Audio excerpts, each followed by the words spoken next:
Welcome to medical review. তো শীতকাল চলে এসেছে, আবহাওয়া ওয়েদার চেঞ্জ হচ্ছে, অনেকের জ্বর সর্দি ইভেন তার সঙ্গে কফিং প্রবলেমটা খুব বেশি হচ্ছে।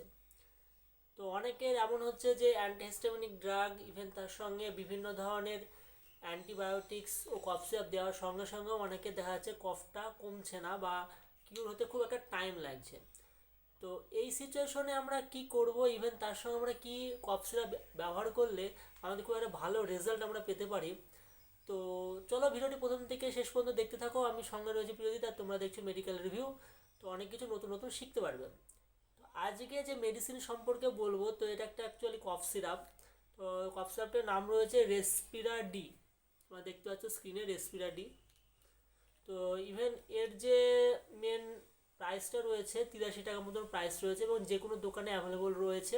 তোমরা যে কোনো মেডিকেল শপ থেকে রেসপিরা ডি নাম বললে তোমরা পেয়ে যেতে পারবে। এর সেকেন্ড, তো এর কম্পোজিশন যেটা রয়েছে দেখে নেওয়া যাক। তো এর ভিতরে রয়েছে ডেক্সামেটাফোরিন 10 mg আর ক্লোরোফেনামিন মিলিয়েট রয়েছে 2 mg।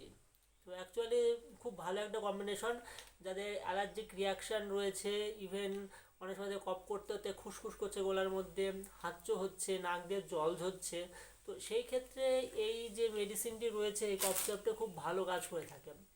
ইভেন আমাদের যে লাংসে যে প্রচুর পরিমাণে বা সামথিং কিছু যদি কোনো কফ যদি জমে থাকে সেটাকে রিডিউস করতে খুব সাহায্য করে। অ্যাকচুয়ালি ডেক্সামেটাফোরিন কী করে কফটাকে পাতলা করে দেয়, ইভেন তার সঙ্গে এটাকে হচ্ছে উঠতে সাহায্য করে। আর তার সঙ্গে ক্লোরোফেনামিন মিলিয়েট কী করে, এটা যে আমাদের দেহে অ্যালার্জিক রিয়াকশানটা রয়েছে সেটাকে অনেকটা সাপ্রেস করে দেয়, অনেকটা কমিয়ে দেয়। ইভেন তার সঙ্গে আমাদের যে কফিং যে প্রবলেমটা রয়েছে সেটা অনেকটা কমে যায়। তো অনেকে কোয়েশ্চেন করে যে এর সঙ্গে কি আমরা অ্যান্টিবায়োটিক্স ইউজ করব। তো অ্যান্টিবায়োটিক্স বিভিন্ন রয়েছে, তো আপনারা যে কোনো অ্যান্টিবায়োটিক্স ইউজ করতে পারেন। তবে অ্যাকচুয়ালি এর সঙ্গে যে কোনো পেনিসিলিন গ্রুপের অ্যান্টিবায়োটিক্স যেমন পটাশিয়াম ক্লোরাইড বা অ্যামোক্সিসিলিন গ্রুপের ওষুধ বা আপনারা মনে করলে মার্কেটে এটা পাওয়া যায় যে কোনো যেমন হচ্ছে রেন্ডেকালাম, ঠিক আছে, ক্লিভম, ঠিক আছে, তো এরকম ধরনের নামে আপনারা পেয়ে যাবেন। ইভেন তার সঙ্গে অ্যাম্পিলক্স, অ্যাম্পিসিলিন, যে কোনো বা সেফালোস্পোরিন গ্রুপের যে কোনো মেডিসিন যেমন সিফিক্সিন, সেফোডক্সিন আপনারা এগুলো ইউজ করতে পারেন। ইভেন তার সঙ্গে আপনারা যদি মনে করেন যে খুব কফিং প্রবলেম হচ্ছে, রাত্রিবেলা ঘুমানোর আগে যে কোনো অ্যান্টিহিস্টামিনিক ড্রাগ বা মন্টেলুকাস্ট বা যে কোনো লিভোসিট্রিজিন বা সেটজিন আপনারা এই সমস্ত মেডিসিনগুলো নিতে পারেন।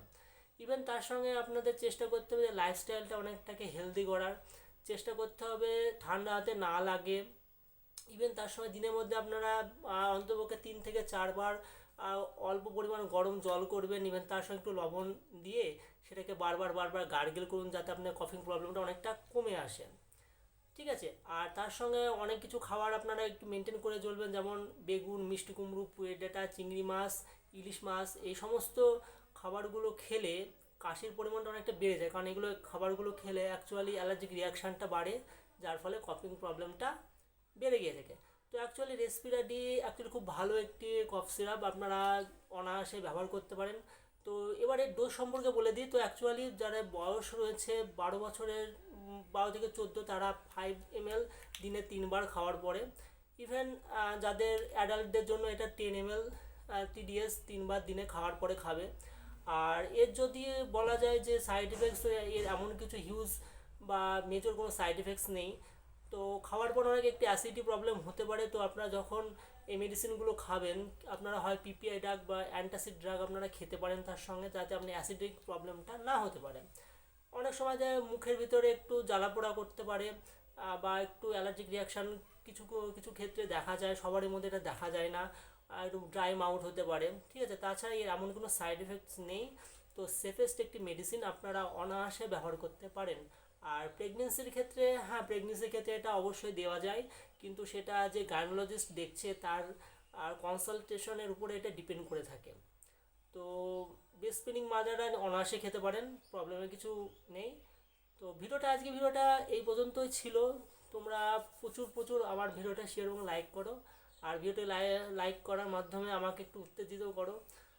তো শেষ পর্যন্ত দেখার জন্য থ্যাংক ইউ।